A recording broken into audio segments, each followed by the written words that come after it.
भाइ नमस्ते। के भएको भाइ तिमीलाई? अस्ति जालीमा अड्केको भाइ हो तपाईँ? ए त्यही त कहाँ रे यहाँ अगाडि उसमा होइन कहाँ सामसेट भवन अगाडि चाहिँ तारमा अड्केर भाइरल हुनुभएको थियो नि है? के भएको भाइलाई यसो हेर्न मिल्छ? तपाईँ हो? दाइ हो? हजुर। उसको के टाउको किन यतापट्टिको सानो यतापट्टिको ठुलो? ओहो हजुर हजुर। ए टाउको हड्डी यहाँ राखेको छ? हजुर। उसको मेन समस्या चाहिँ टाउकोमा हो? ए ओके ओके। ए खै चलाउनु सक्दिनौ कान्छा? उचाल त? ए उयो हल्का हल्का चल्दो रहेछ होइन? ए ए तिम्रो नाम के भन्थ्यौ त?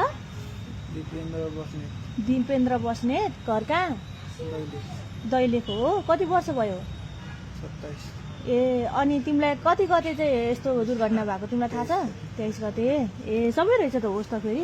एकदम भगवान्ले चाहिँ एकदम साथ दिनुभएको किनभने टाउको जस्तो कुरामा यो धेरै अलिक बुम्म नपार्नु भाइलाई फ्रेस आउनु। धेरै जाडो भइछ तिमीलाई?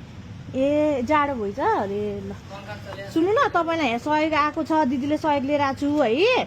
यो दुबई ड्युटी फ्री सहयोगी हात भन्नेले त्यहाँको भाइहरू विजेन्द्र शर्मा अनि सञ्चित्र बस्नेत अनि अर्को प्रभास रिमाल अनि दीप दङ्गाल भन्ने भाइहरूले सहयोग पठाइदिनु भएको थियो मलाई 2,85,000। त्यसमा 1,35,000 बाँकी छ।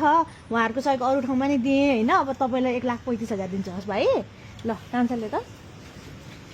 अनि उहाँको तिमीले मलाई भाइलाई कन्ट्याक्ट गर्नुभएको? ए के नाम भन त? अब अनु बच्चा उसको बेबी? ए बाबु? ए परिवारै यहीँ पठाउनु भएको रहेछ त बिचरा। यो चाहिँ 1,35,000 छ बाबु है कान्छा है यसमा। अनि यो पैसा चाहिँ तपाईँलाई सहयोग तपाईँको हातमा राखिदिन्छु अहिले श्रीमतीलाई दिनु है ल। यो सहयोग चाहिँ उहाँहरूको तर्फबाट। अनि तपाईँलाई अझै कति सहयोग चाहिन्छ के चाहिन्छ म बहिनीलाई सोधिराखौँला। बहिनी तिम्रो नाम के? सङ्गीता बहिनी। अघि सोधिसकेको थिएँ बिर्सिछु मैले। सङ्गीता बहिनीसँगलाई म कन्ट्याक्टमा राख्छु। फेरि पनि सहयोग चाहियो भने म दिदी आउँछु हस् है त। ल हस् ल हस् ल सङ्गीता बहिनी है। म के अरे तिम्रो नम्बर